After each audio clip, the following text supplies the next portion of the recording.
how we doing, Titans fans? Titan Uprising here. Thank you for tuning in and watching. Please continue to like, share, subscribe, comment. Please comment. I love the comments. I comment back on everything. Some of you guys even give me tips on what you think I should do better with videos. And this particular video is the first time I've redone my intros a couple of times, but this is the intro I think I'm sticking with. Someone said that, I should have it fade in a little bit. I did do that. Hope you guys like it. That's the one I think I'm going to stick with. And they said I should transition a little better. So, hey, this is for you, the guy that said that. Sorry I didn't write your name down, but I know you commented on it. And hey, this video is for you, basically. Okay, guy? And we're going to break down Rashad Weaver today, who I think is a guy that is flying under the radar for the Tennessee Titans because of the names that we have on defense ahead of him. And he was hurt his rookie season. We'll get into that. And then, he didn't really produce what we thought he was going to last season. And we'll get into that as well. So, Rashad Weaver going to his third season. I was hyped for this guy last year. And the reason I was hyped is because, it's kind of a double-edged sword there. I was hyped for him because of Landry going down. And I did not want Landry to go down. You can't replace a guy like Harold Landry. But I thought with Rashad Weaver getting his opportunity that he was really going to flourish and shine. So I was like, hey, we're going to finally see the young kid get some reps that I think he was deserving of, because he showed flashes, remember, in the preseason the year before, and he got was cut short. He only played 2 games his rookie year. So that really sucked to see him go down, and I was excited for him last year. He did miss 3 games last season. Now, he did play in those games, but I'm just going to count him as misses because he didn't finish the games. He didn't even tally his stat in those. So I'm just going to say he missed 3 games because he did go out to injury on some of those, on those 3 games. But in his first 3 games that he played in, now he totaled in those games 8 tackles, 7 of them were solos, and 4 sacks and 1 forced fumble. That's crazy. If you play in 3 games and you're getting 4 sacks, that's crazy. I mean, you're going to average over 20 sacks a season if you do that. I'll take those stats all day. Like that was awesome. And last year I was watching, I was like, man, this guy's really going to turn it on. But then over the final 11 games that he actually did record a stat in and did play the full game or majority of the game, he totaled 19 tackles, 11 of them were solo, and 1.5 sacks with 1 forced fumble and 1 fumble recovery. So that total is for the season is 27 tackles, 5.5 sacks. Out of those 5.5 sacks, 4 of them came in 3 games. So, like I said, 1.5 of the final 11, it's not good. 2 forced fumbles, 1 fumble recovery, and then he also got his big paw up there and swatted the ball down 6 times, which, this defense is great at doing. They very much do coach that, and you can tell. So it's safe to say, him getting a few injuries last year maybe hampered him. The defense having injuries, the whole team having injuries, the team having a 7-game losing streak towards the end of the season. All those things are probably combined. Simmons being hurt, I think was a big thing too, because this guy was always eating up 2 or 3 blockers. And, now he's not full force. He still did hold his own, and I give him credit. The guy's tough as nails. But, we're not healthy. We weren't healthy last year at all. We have been healthy for 2 years. We need to change that ASAP. Now, I'm going to pull up an article by Jim Wyatt, and I love Jim Wyatt, by the way. And he did a really good breakdown here on Rashad Weaver, and I just thought it was great, and I had to share this with you guys. I'll start it off here. It says, Rashad Weaver chuckled when asked what he sees when he looks at his rookie photos. The boy looks a little frail, Weaver said with a smile. He looks a little slender. I love that. The Titans outside linebacker doesn't look that way now.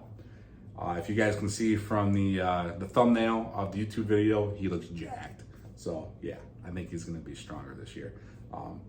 So with some hard work, he spent a good chunk of the offseason working with a trainer known as Monster Maker. I love that too. Weaver feels bigger and stronger than ever, but it didn't come easy. That entails workouts for 3 hours in a weight room where you lay on the ground and say, I hate this every day, Weaver said. And on the off days, you go run hills, 50-yard sprints up the hills. That's working your speed and your leg strength and your drive. Sounds like some Derrick Henry stuff there, doesn't it, run the hills? But I know it's working because I can feel the difference. And the easiest way to know something is working is when you see the difference or other people see the difference in you and they make remarks about you. For someone like me, it just makes me want to keep going. Now, Weaver, who was a 4th-round pick by the Titans in 2021, who is now heading into his 3rd NFL season, is looking to make a bigger difference for the team in 2023. He plans to do it by taking advantage of the work he's put in away from the facility, combined with the work during the team's offseason program, including OTAs and minicamp. A 6'4", 259-pounder, Weaver played in 16 games for the Titans in 2022, and like I said, I say it was only 13 because he basically was knocked out the entire other 3 games. So yeah, I'm not counting that, but this is what Wyatt said. Hey, I like Jim Wyatt, can't argue with him. He says, and he totaled 5.5 sacks, 39 quarterback pressures, and 27 tackles. 39 quarterback pressures is pretty impressive, if I do say so. I do like that. That's, if you want to say the 16, that's averaging 3 per game, so I'll take it. It came one season after his rookie year was cut short after just 2 regular season games because of a broken leg that had him getting around on a scooter for a long stretch. Hence, the lower body strength that he's trying to build up here. When last season ended, Weaver said he went into hibernation mode, sleeping for nearly 2 weeks to let his exhausted body recover. He then went to work. Weaver said most of his focus this offseason has been on his lower body strength, although he packed some muscle mass on his upper body as well while working at an old gym in Fort Lauderdale, Florida, before returning to Nashville to work at Ascension St. Thomas Sports Park. And when he watched film of himself this offseason, he took notes. What he saw was a guy who wasn't always able to finish because of what he felt was a lack of lower body strength. Surgeries in recent years to repair a torn ACL and then the broken leg proved to be big hurdles for him. The biggest thing for me is to focus on was strength, and that's where I put a lot of work in the offseason, he said. I'd never been a huge weight room guy, but coming off leg injuries in the past, those are things that knock your leg strength back. So now I can go out here and really bully guys and have play strength and play through contact and finish a lot of things that were really just right there last year and really be better overall. These are grown men out there. Weaver now feels like he's one of those grown men. Heading into year 3, he looks and feels more explosive. He wants to see it play out on the field. I made it here for a reason, Weaver said. So it's up to me to do what I do with the opportunity. Love it. Great article. Love you, Jim Wyatt, for writing that article. I think he's a great editor, great writer. I love Jim Wyatt. I'm sure you guys do as well. So I agree with this wholeheartedly. I think what I take away from this is that Weaver has, he knew that he had lower body injuries, the broken leg, the ACL. He's like, you know what? I really got to, I'm not a big weight room guy, he said, but hey, I got to go out there. I got to build muscle mass. I got to get my legs stronger. So I'm on the field. I watched film. I see that I can't finish. Some of those 39 quarterback pressures, I was right there. I didn't get to the quarterback, but I was pressuring him. I could have got a sack. I like hearing that. I love that he has dissected his own game, his own film, and, he took it in his own hands and said, I'm going to fix this. I want to hear that from players. I love hearing that from players. And you can see that the physical transformation that he did with his body. 3-hour workouts, in the 50. I don't want to run 50 yards up a hill. Would you? I don't want to do that. I don't want to do that at all. I hate running. So, not a big fan of that. But this guy is putting the work in, putting the effort in. He wants to be good. I love it. Now I'm going to pop up the depth chart here for you guys, and for everybody that, if you're a little new to the show by any chance, or just for a reminder, I love ourlads.com, and that's OURLADS.com, and they have the best depth charts in my opinion, because this one was updated on 6/29/2023, and the reason they did that around then was because of the suspension to MPF, and then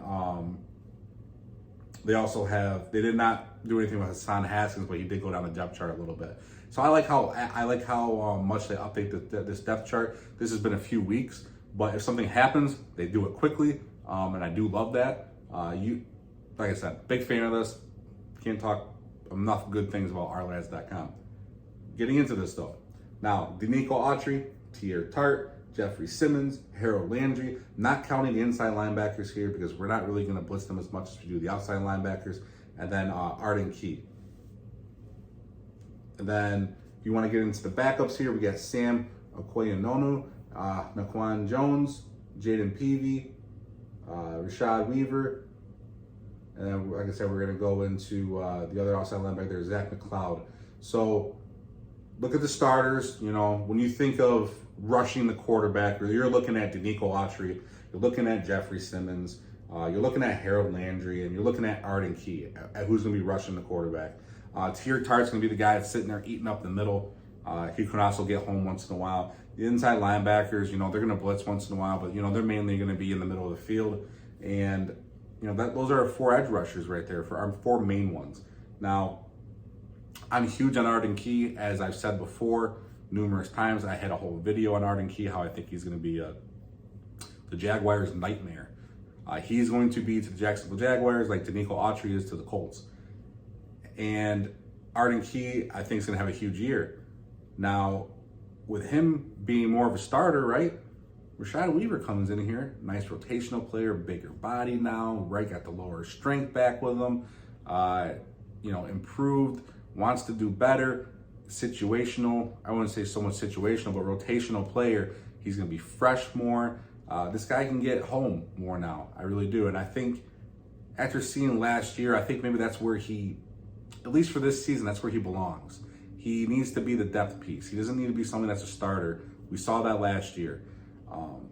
And maybe he takes that leap this year and becomes a starter. But I think this is going to be the ideal role for him, is going to be this the next rusher piece, right? The backup guy that comes in that can still get you 7 or 8 sacks maybe. Which I would love. If he got more sacks than he had last year, that'd be phenomenal. And I do think he will. I think with us having a healthy front this year, hopefully they stay healthy, that's going to free up guys like this. It really will. Get him in situationally, get him in rotation, and just let him go after the quarterback. Love it. Love what this team's doing on the defense. And like I said, this guy's going to have a big year, I think, big contributor for us. I'm interested to see how much his play strength really affects the game now. If we see a different type of Rashad Weaver out there, if we're going to see a guy, maybe this could be crazy, but let's just say he gets up to 8, 9 sacks as a rotational guy. That's awesome. If you can get that out of rotation, maybe he even ends up surpassing somebody. Who knows? This defense is multiplicity and complex, and they're going to be throwing people out there all the time. There's a chance half these or all those guys that I just mentioned are on the field at the same time, and we take an inside linebacker out. You never know. Can you imagine sending Autry, Simmons, Landry, Key, and Weaver after the quarterback at the same time? All 5 guys rushing. That quarterback's going down in 4 seconds. I don't care. I'm excited for this. I think he's going to have a big year. Like I said, with the muscle mass that he added on, with him being healthy, with him looking at his tape and saying, hey, I need to change some things. I see him, he should have more sacks than he had last year. And this is going to be a huge depth piece for us, with an opportunity to, if he ends up doing really well, you got to put the best players out in that field, okay? That's just what you have to do. So let me know what you guys think down below. Are you excited for Rashad Weaver's year 3 leap? Does he take a year 3 leap? How many sacks do you think he has? Do you think he has more than he had last year? I do. I think he's going to have more, just because of us having the superstars back, and it's going to free him up. That'll let him get a one-on-one coverage, and now with him being a little stronger, he can bulldoze somebody. So let me know what you guys think down below. I always comment back. I'm trying to hit 500 subscribers as soon as possible, so if you guys haven't done it yet, please hit subscribe. I'm going to keep these videos coming. Love you guys. We'll talk soon. Tighten up.